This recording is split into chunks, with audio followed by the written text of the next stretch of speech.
Wankhede સ્ટેડિયમના level 3 સ્ટેન્ડને હવે Rohit Sharma stand તરીકે ઓળખવામાં આવશે. મુંબઈના વાનખેડે સ્ટેડિયમમાં ભારતીય ક્રિકેટ ટીમના કેપ્ટન રોહિત શર્માના નામે લેવલ 3 સ્ટેન્ડનું ઉદ્ઘાટન કરવામાં આવ્યું. આ અવસર પર રોહિતના માતા-પિતા ઉપસ્થિત રહ્યા અને આ સન્માન સ્વીકાર્યું. રોહિતે આ પ્રસંગે જણાવ્યું, આવો દિવસ જોવાનું મેં ક્યારેય સપનામાં પણ વિચાર્યું ન હતું અને આ સન્માન માટે એમસીએનો આભાર માન્યો.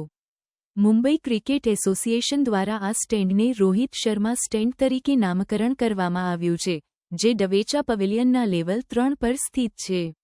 આ અગાઉ વાનખેડે સ્ટેડિયમમાં સચિન તેંડુલકર, સુનીલ ગાવસ્કર અને અજીત વાડેકર જેવા ક્રિકેટ દિગ્ગજોના નામે પણ સ્ટેન્ડો છે.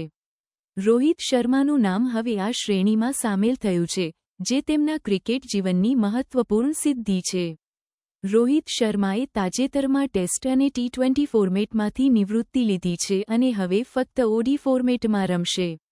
તેમણે સ્પષ્ટ કર્યું છે કે, હું ઓડી ફોર્મેટમાંથી નિવૃત્તિ લેવાનો નથી વિચારી રહ્યો અને આગામી ઓડી વર્લ્ડ કપ 2027 માટે તૈયારી ચાલુ રાખશે.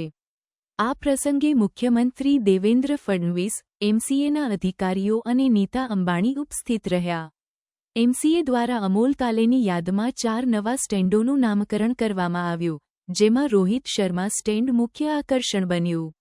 રોહિતની કપ્તાનીમાં ભારતે ટી20 વર્લ્ડ કપ 2024 અને ચેમ્પિયન્સ ટ્રોફી 2025 જીત્યા હતા, જે તેમના નેતૃત્વ ક્ષમતાનો પુરાવો છે.